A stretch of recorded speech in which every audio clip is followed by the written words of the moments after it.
আল্লাহকে ভয় করো, আল্লাহকে ভয় করো, আল্লাহকে ভয় করো। ইত্তাকুল্লাহ, ইত্তাকুল্লাহ, ইত্তাকুল্লাহ। ওহে মুসলিম, তোমাকে আল্লাহর সামনে দাঁড়াতে হবে।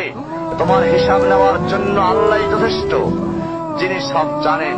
তুমি যা গোপন করো ও প্রকাশ করো। তোমাকে অবশ্যই মৃত্যু বরণ করতে হবে। যখন তুমি দুনিয়ার সব কিছু ছেড়ে চলে যাবে, শুধু তুমি আখিরাতের জন্য যা সঞ্চয় করেছো তা নিয়ে সাবধান হও তোমার শেষ আমলের ব্যাপারে। তুমি জানো না কখন তোমার শেষ মুহূর্ত। তুমি কি প্রস্তুত মৃত্যুর জন্য? তুমি কি প্রস্তুত কবরের সওয়াল জবাবের জন্য?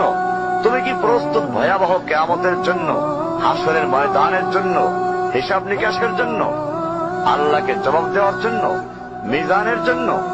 তুমি কি প্রস্তুত চুলের চাইতে সূক্ষ্ম, তরবারির চাইতে ধারালো পুলসিরাতকে পাড়ি দেওয়ার জন্য? ভয়ঙ্কর তুমি জাহান্নামের ভয়ঙ্কর আযাব থেকে আত্মরক্ষার জন্য কাজ করছো তো?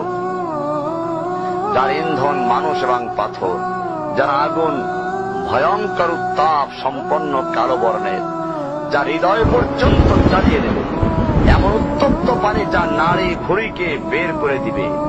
রয়েছে খাবারে হিসাবে জাক্কুম ও গলিত পুজ। জাহান্নাম অসম্ভব গভীর, ভয়াল জায়গা, কঠোর হৃদয় ফেরেশতারা নিযুক্ত, যেখানে শাস্তির মাত্রা বৃদ্ধির জন্য শরীরকে অনেক বড় করে দেওয়া হবে। চামড়াগুলো জ্বলে যাবে, বের হতে চাইবে, বের হতে পারবে না। মৃত্যুকে ডাকবে, মৃত্যু আসবে না। ভয়ঙ্কর শাস্তি যা অনন্তকাল ব্যাপী চলতে থাকবে। তুমি অগ্রগামী হও সেই চিরস্থায়ী জান্নাতের দিকে, যেখানে রয়েছে চিরন্তন সুখ। যা মন চাইবে তাই পাবে, যা আদেশ করবে তাই দেওয়া হবে।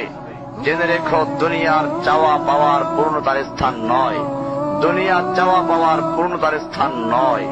দুনিয়া চাওয়া পাওয়ার পূর্ণতার স্থান নয়। জান্নাতি হচ্ছে এমন জায়গা যা তোমার সব আকাঙ্ক্ষাকে পূর্ণ করে দেওয়া হবে।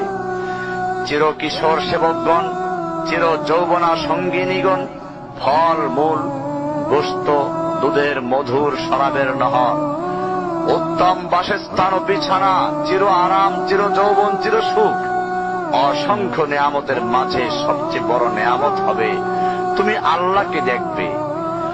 শুধু তোমাকে এটা বলাই যথেষ্ট মনে করছি, সবচেয়ে কম মর্যাদার যে জান্নাত লাভ করবে তা হবে দুনিয়ার 10টির সমান। সুতরাং হে মুসলিম, হে ভাই, আল্লাহ তোমার প্রতি রহম করুন। এই বার্তা তোমার কাছে পৌঁছার পর আশা করি তুমি তা তোমার পরিবর্তন এবং সংশোধনে যথেষ্ট হবে। গতানুগতিক চিঠি হিসেবে নিও না আমার এই পত্রকে, ফেলে দিও না। এটা ফেলে দেওয়ার নয়, আল্লাহর জন্য বলছি। এর দ্বারা নিজেদেরকে সংশোধনের চেষ্টা করো। আর তোমার অবস্থা যদি উত্তম হয় এর চেয়েও, যা উল্লেখ করলাম, আল্লাহর কাছে কামনা করি তোমাকে তিনি দৃঢ় রাখুন, মওত পর্যন্ত লেগে থাকো উত্তম ঈমান সহ। اقرأ أخيا ورتل القرآن